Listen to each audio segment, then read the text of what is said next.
Hi guys, so my good friend Mahyar Tousi is back. He's a Brexiteer, of course, and he's very happy that David Frost is back in the driving seat when it comes to the negotiations. So let's hear what he had to say.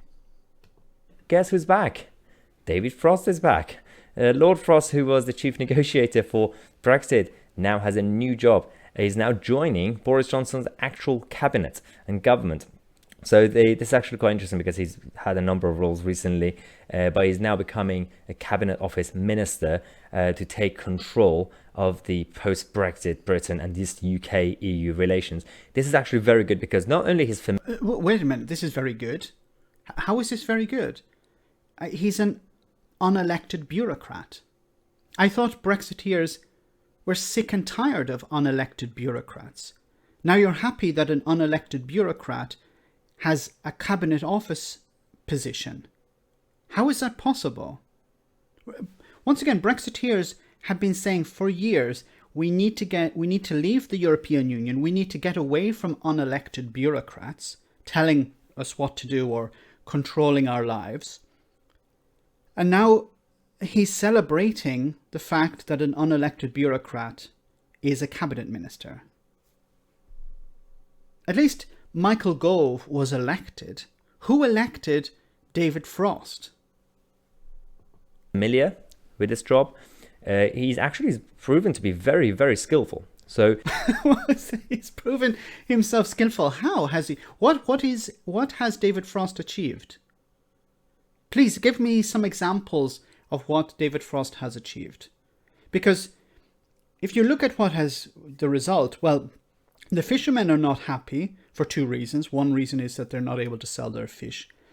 And the second is that they're not very happy with the quotas. The quotas that Boris Johnson has won from the European Union. So if they're not happy with the fact that they're not able to export their fish because of Brexit bureaucracy, and they're not able to fish as much as they want, then how is this a victory? And then what about other businesses, not just fishing? There are many other businesses that are struggling because of Brexit. And then Northern Ireland as well. Now, I believe this is, of course, the problem of Brexit. It's not so much down to David Frost's deal or Boris Johnson's deal. But how did Boris Johnson's deal, along with David Frost, who was his chief negotiator, improve the situation? The European Union, I think that there were a couple of tweets that I saw from Romania saying, oh, this is good news, the EU should celebrate. How? I think I don't know I don't know anyone who's saying they should celebrate, but he hasn't achieved anything. What has he achieved? I wish you would give us some examples of some benefits that he has gained for the UK, because then you could say, look, he's done such a good job here, for example, and then he'll be able to do a very good job when it comes to services because of what he's achieved on goods. But he hasn't achieved anything great on goods. So how can you apply that to his future? I'm not really sure if these people are actually living in reality. Yeah, the Remainers are not living in reality. They're just asking, what has he achieved? But several Whitehall officials have told the Financial Times that Lord Frost, currently PM's international affairs advisor, demanded a ministerial role to shape the future of the UK-EU relations. And, he said, I would resign if you don't give it to me. And they gave it to him. So this is actually robust negotiating skills. Okay, you actually believe that that's what happened? That there are some rumours that Frost is in charge because Michael Gove is doing a very bad job. And Boris Johnson has replaced Gove for two reasons. One is maybe because he's doing a bad job when it comes to Northern Ireland. And the second is that Boris Johnson is worried that Michael Gove wants to replace him as Prime Minister. And it would make sense to take Michael Gove out of some important position and put him somewhere else.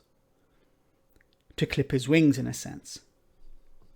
Well done, David Frost. He actually will chair this new UK-EU Partnership Council, which was given to Michael Gove on an interim basis yesterday.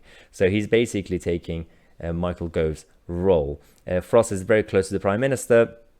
Boris trusts David more than anyone else in the government. They have a close bond. Interesting. This Michael Gove situation is also fascinating because there are a lot of rumors going around saying that with the next reshuffle, he could be given a very, very important job. First, they were talking about health to replace Matt Hancock. Now, I don't know. I don't have my finger on the pulse, maybe as close as he does when it comes to British politics. But I would think the opposite, that Boris Johnson, because there are a number of people who want to replace Boris Johnson. There's Michael Gove and there is Rishi Sunak. Those are in the running to replace Boris Johnson as the next Prime Minister. So if you were Boris Johnson, you would put those people not in positions of power. You'd put them in positions of weakness. So I don't see how putting Michael Gove in a position of power would help Boris Johnson. But maybe I'm misreading the situation. they're talking about the Home Office to replace Priti Patel. Interestingly enough, I don't think the issue with the Home Office is Priti Patel. The issue with the Home Office is you have to check up the whole department and the top civil servants to allow the Home Secretary to do her job. So even if unless Michael Gove is going to go in there to do that shake-up, well, if he wants to do the same thing as Priti Patel, it's the same problem. The problem is deeper. It's the whole state that's the problem, not necessarily a politician changing the face of the department. What's the problem in the Home Office? Is it because they were following the law and Priti Patel didn't want them to follow the law? And in order to convince them not to follow the law, she would treat them like crap? I don't know whether this is true or not, whether Michael Gove is going to take over from Priti Patel or where Priti Patel is going to go after this. For the hard right, they're very happy with Priti Patel in the Home Office. If she's facing resistance, well, I think that's a good thing, because she's attempting to, in some cases, overrule the civil servants. The civil servants are there to do the job of government. The minister will come and go. The civil servants have to do the work of the following minister as well. So they have to look at it on the long-term basis. The minister is just looking at it on a short-term basis.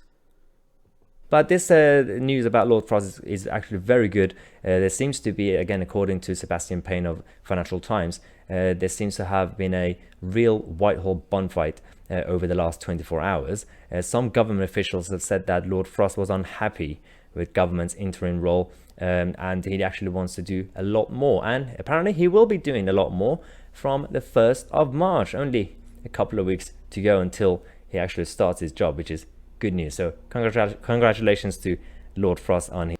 So isn't it great that we have Brexiteers who are happy with unelected bureaucrats? Yay, more unelected bureaucrats. Once again, David Frost was not elected. David Frost was not voted into power, and he's been given a position by the government. I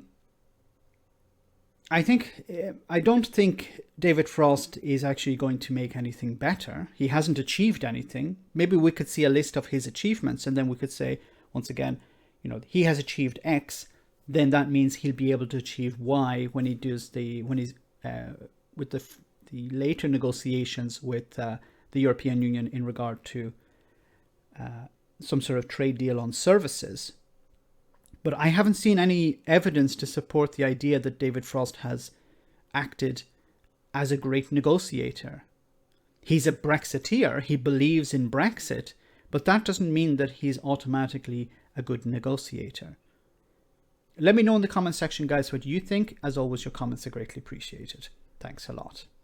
I want to say a big thank you to all of my patrons. You ensure that this channel continues to exist. I'm eternally grateful for all of your support. If you join Patreon, you will receive instant access to our Discord server, where we have both audio and video chats. You can chat with me and other patrons, where we discuss important and non-important issues.